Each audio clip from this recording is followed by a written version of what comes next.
তো সামনে মহিষ, আপনার মহিষ আছে, মহিষের জন্য ওই ঠাল কাটতে গেছে পাশে। বন্য মহিষ আছে? না না না, বন্য মহিষ না, আমার ওই এই মহিষ। তখন ওই আব্বা ওই ঠাল কাটতে যখন ওই আপনার ওই ক্যানেলে দেওয়া দিছে, সেই সময় ওই একটা ঠাল এইভাবে কোপ দিছে আর ওইভাবে আর কি থাবা দিছে।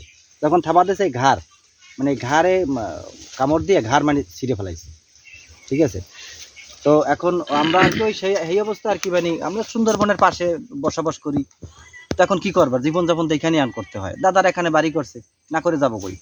আবার ওনারা আপনার বা ওই আব্বার থাবা দিছিল, ওনাকে আনতে পারছিলেন? হ্যাঁ, আমরা সাথে লাশ নিয়ে আইছিলেন? হ্যাঁ, ওই লগে লোক ছিল, আরো দুইজন ছিল। আচ্ছা, কি জানো ইয়া বাগা আজিজ না কি নাম না জলিল, ওই যে ওই বাঘের সাথে লড়াই করে চোখ বন্ধ হয়ে গেছে, বাচ্চা গেছে।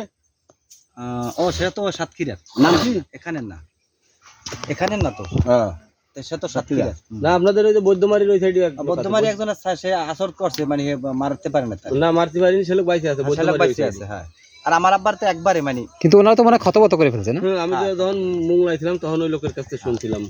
আর বাঘ স্যার এমন একটা জিনিস, ওর হাত থেকে যে বাইসে আসবে, যদিও আসতে পারে, সে আর জিন্দিগিতে কোনো কাজ করতে পারবে না।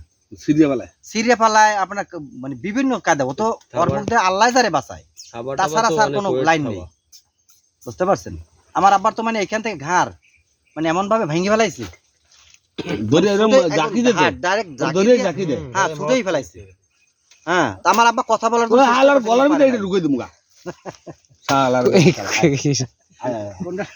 না স্যার, এখন আসবো না, ভয় পাইস না, আমি আইছি না, বুঝতে পারছি ওরা যে বাঘ ঢুকছে। এই জায়গাটাই তো মানে টার্নিং জায়গা না? স্বরূপকারীর লোক তো আগে আপনাদের ওই দিকে কলকাতার বাগান কোথায়? বাঘ ও স্যার ভিতরে, তো ভিতরে যাও না? এখন ভিতরে যাবেন কেমন করে স্যার? এখন যাইতে গেলে আপনার ধরেন 1 থেকে 1.5 ঘন্টা আপনার হাঁটতে হবে, তারপর আপনি গোল গাছ, বড় নদী, কুমির এগুলো আপনি দেখতে পাবেন।